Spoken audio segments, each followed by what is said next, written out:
बिहसी लखन बोले मृदुबानी, अहो मुनि सुमहाभट मानी।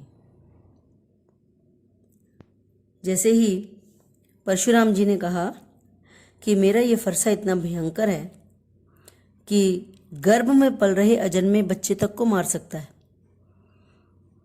तो लक्ष्मण हंसे। बिहसी मतलब मन ही मन व्यंग्य पूर्ण अंदाज में हंसे और मृदु वाणी में बोले। मृदु माने बड़े कोमल, वाणी आवाज। बोले, अहो मुनीसु महाभट मानी। ओहो मुनि श्रेष्ठ, मैंने माना। मानी मतलब माना, आप तो महाभट हैं, महायोद्धा हैं। भट्ट कहते योद्धा को। ओहो मुनि श्रेष्ठ, मैं मानता हूं कि आप महान योद्धा हैं। पुनि पुनि मोहि दिखाव कुठारू, इसीलिए तो आप पुनि पुनि बार बार मुझे दिखाओ माने दिखा रहे हो ये कुठार। कुठार क्या है? फरसा। तभी तो तुम मुझे बार बार ये फरसा दिखा रहे हो। चाहत उड़ावन फूंक पहाड़ू। चाहत माने चाहते हो, उड़ावन माने उड़ाना, फूंक मारकर पहाड़, अर्थात तुम फूंक मारकर पहाड़ उड़ाना चाहते हो। अर्थात क्या कहना चाहते हैं? कह रहे हैं कि जिस तरह फूंक मार के पहाड़ नहीं उड़ाए जा सकते, वैसे ही फरसा दिखा दिखाकर लक्ष्मण जैसे योद्धा को डराया नहीं जा सकता। आगे कहते हैं लक्ष्मण जी, यहाँ कुम्मड़ बतिया को नाही। कुम्मड़ बतिया कहते हैं कच्चे फल को। कच्चे फल का मतलब है यहां अनुभवहीन। तो लक्ष्मण जी कहते हैं कि यहां मतलब इस सभा में कोई कच्चे फल जैसा अनुभवहीन नहीं है, कोई नहीं है। जे माने जो, तर्जनी देख ही मर जाही, जो आपकी तर्जनी उंगली दिखाने से मर जाएगा। तर्जनी उंगली कौन सी होती है? अंगूठे के साथ वाली उंगली। और ज्योतिष में ऐसा कहा जाता है, कच्चे फल को अगर तर्जनी उंगली दिखा दी जाती है तो वो फिर जो फल है, फूल है, जो भी है, वो आगे पनपता नहीं है, उसकी ग्रोथ वहीं रुक जाती है, वो वहीं खत्म हो जाता है। ज्योतिष में ऐसा माना जाता है और उसी का तुलसीदास जी ने यहाँ पर जिक्र किया है और लक्ष्मण के माध्यम से बताया, क्योंकि सब जानते हैं कि तर्जनी उंगली लड़ाई का कारण भी बनती है, सुख शांति को, तरक्की को नष्ट करने वाली होती है, क्योंकि उसी उंगली के दिखाने से ही सारे झगड़े, ये उंगली है ना, सारे झगड़े बढ़ते हैं।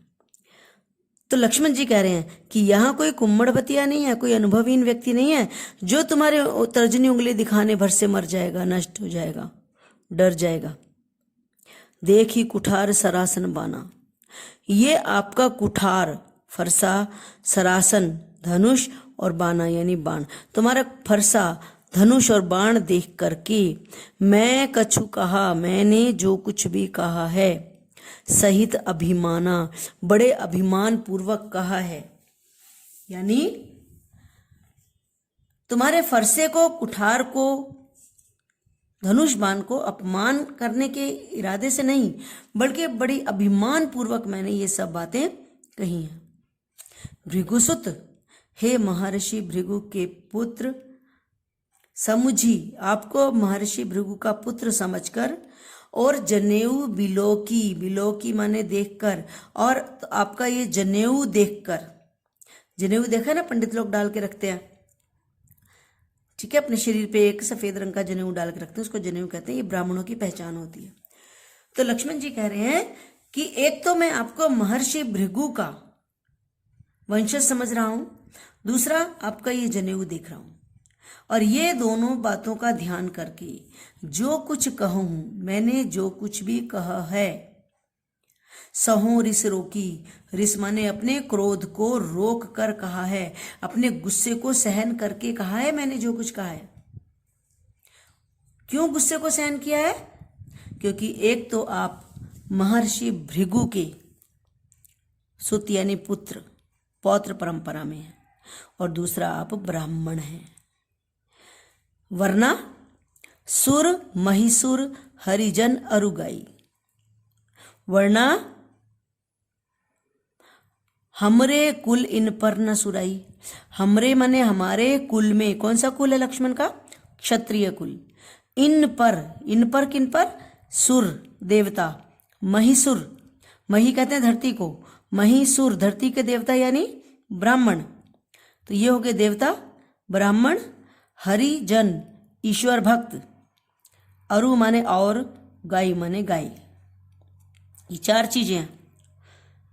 तो लक्ष्मण जी कहते हैं कि हमारे क्षत्रिय कुल में इन चार चीजों पर, देवता पर, ब्राह्मण पर, ईश्वर भक्त पर और गाय पर सुराई यानी वीरता दिखाई नहीं जाती। सुराई माने वीरता नहीं दिखाई जाती। क्यों?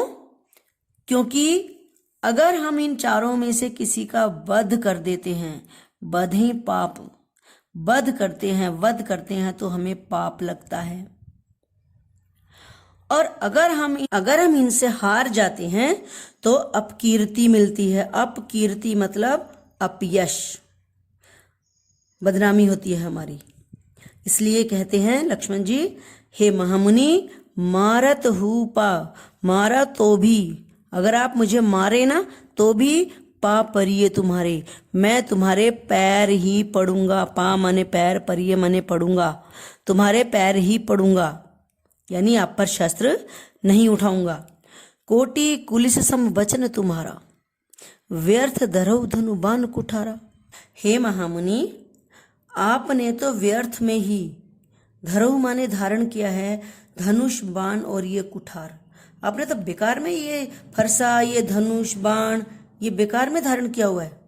क्यों? क्योंकि तुम्हारे तो वचन ही करोड़ों वज्र के समान हैं। कोटि कुलिस, करोड़ों वज्र के समान कठोर हैं तुम्हारे वचन। जो बिलो की अनुचित कहूँ, क्षमहु महामुनि धीर। हे महामुनि, आपके धनुष बाण और कुठार को देख करके मैंने जो कुछ भी अनुचित कहा है, क्षमहु महामुनि धीर, हे महामुनि, हे धीरवीर महामुनि, आप मुझे क्षमा कीजिए।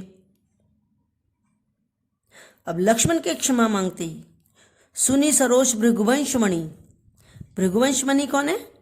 परशुराम जी, भृगु महर्षि भृगु के वंश की मणि है, वंशज है। लक्ष्मण की यह बात सुनकर सरोष माने रोष में भर गए, क्रोधित हो गए और बोले गिरा गंभीर, और गंभीर वाणी में बोले। गिरा का मतलब होता है वाणी, गंभीर वाणी में बोले। कौशिक सुनोहु मंद येहु बालक। कौशिक कौन है? विश्वामित्र जी के लिए आया है ये, और क्योंकि विश्वामित्र जी का एक नाम कौशिक भी है, तो कहते हैं, परशुराम जी कह रहे हैं विश्वामित्र जी को। क्यों कह रहे हैं विश्वामित्र जी को? क्योंकि विश्वामित्र जी ही राम लक्ष्मण के गुरु हैं और वे ही उनके साथ ही वो यह सीता के स्वयंवर में आए हैं। तो गुरु की ही जिम्मेदारी है, अब जो भी होगी बात गुरु से होगी। तो इसीलिए परशुराम जी विश्वामित्र जी को कह रहे हैं कि हे कौशिक सुनो, मंद येहु बालक, ये बालक कौन सा? लक्ष्मण, ये बालक मंद बुद्धि है। और क्या है? कुटिल काल बस निज कुल घालक। कुटिल काल के बस में होने के कारण, निज माने अपने ही कुल का, घालक माने घातक बन रहा है।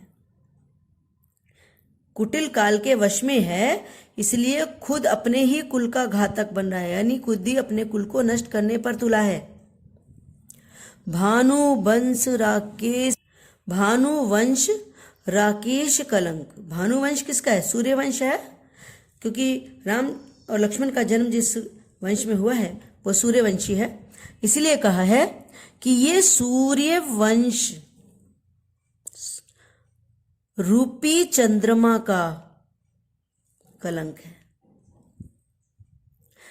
ठीक है, यानी राम और लक्ष्मण का जो वंश है वो सूर्यवंश है, और उसे कहा गया चंद्रमा, और लक्ष्मण को उसमें कहा गया कि ये कलंक है। जैसे चंद्रमा में कलंक होता है ना, जो उसको खूबसूरती को मिटाता है, मतलब कम करता है, तो कह रहे हैं परशुराम जी कि ऐसे ही ये सूर्य वंश की कीर्ति को कलंकित करने वाला है बालक।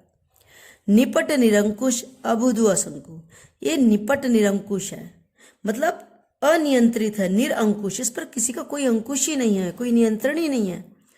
अबुधु, बेवकूफ है, बुद्धू है, बुद्धिहीन है।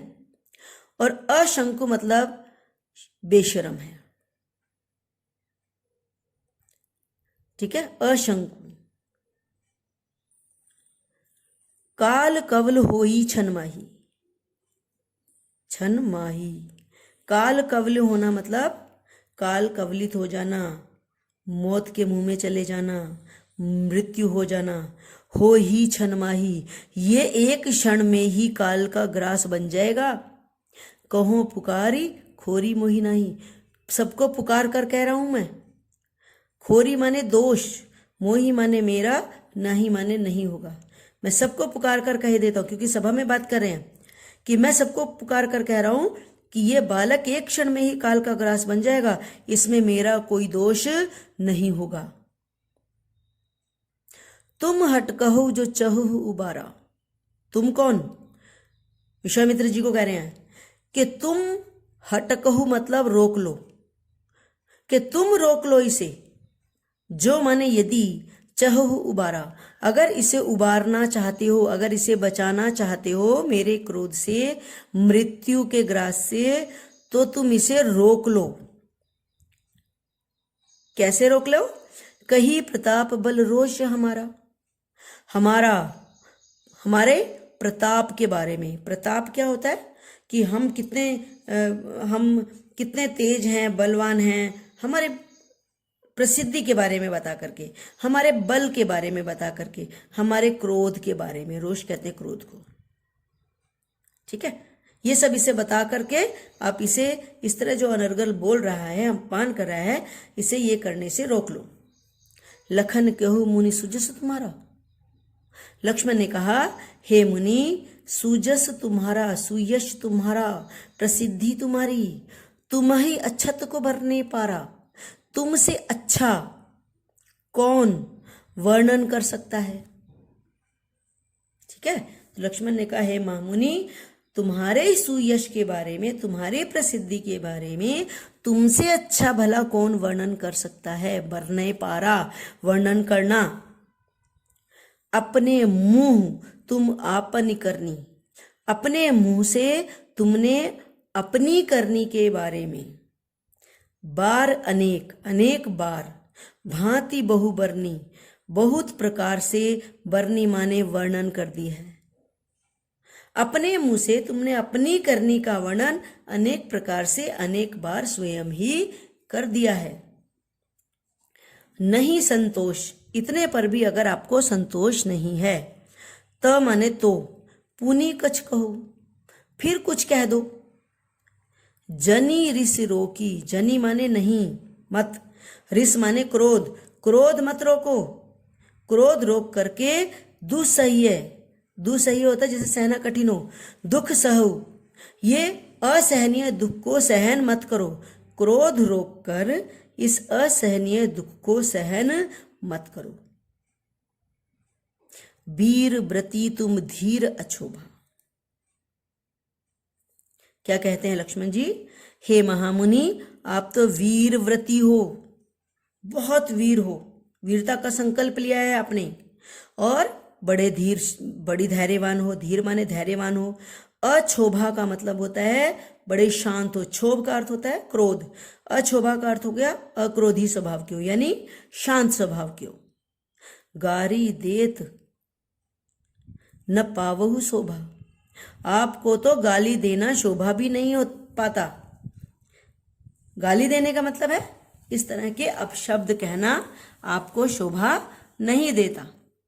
अब देखो सारी बातें जो कही हैं वो परशुराम जी के स्वभाव के एकदम विपरीत कही हैं कि तुम तो बड़े वीर बहादुर हो, बड़े वीरता का संकल्प लिया है तुमने, बड़े धैर्यवान हो, बड़े शांत स्वभाव के हो, और तुम जैसे शांत, धीर और वीर पुरुष को गाली देना, अनर्गल बातें करना शोभा नहीं देता।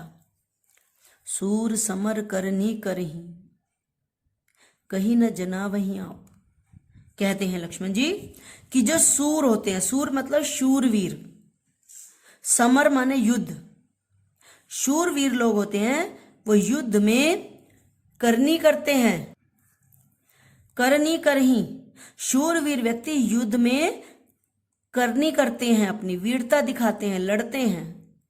कहीं ना जना वहीं आप, कह करके अपने आप को जताते नहीं है, यानी अपनी वीरता कहकर नहीं जताते बल्कि लड़कर दिखाते हैं।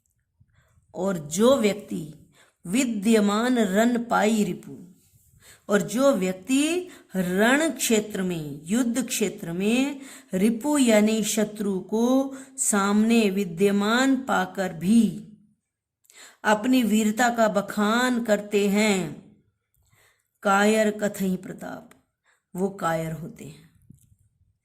ठीक है, प्रताप मतलब अपने यश के बारे में, अपनी वीरता के बारे में जो कहते हैं वो व्यक्ति कायर होते हैं। तो यहां पर बहुत अच्छी बात उन्होंने, लक्ष्मण ने एक शूरवीर व्यक्ति की पहचान बताई है कि वास्तव में शूरवीर होता कौन है। जो युद्ध क्षेत्र में खड़ा होकर अपनी वीरता की डींगे नहीं हाँकता बल्कि युद्ध क्षेत्र में लड़ता है और लड़कर अपनी वीरता दिखाता है। जो व्यक्ति युद्ध क्षेत्र में दुश्मन को सामने देखकर भी अपनी वीरता कहता रहता है, वीरता का बखान करता है, वो शूरवीर नहीं कायर होता है।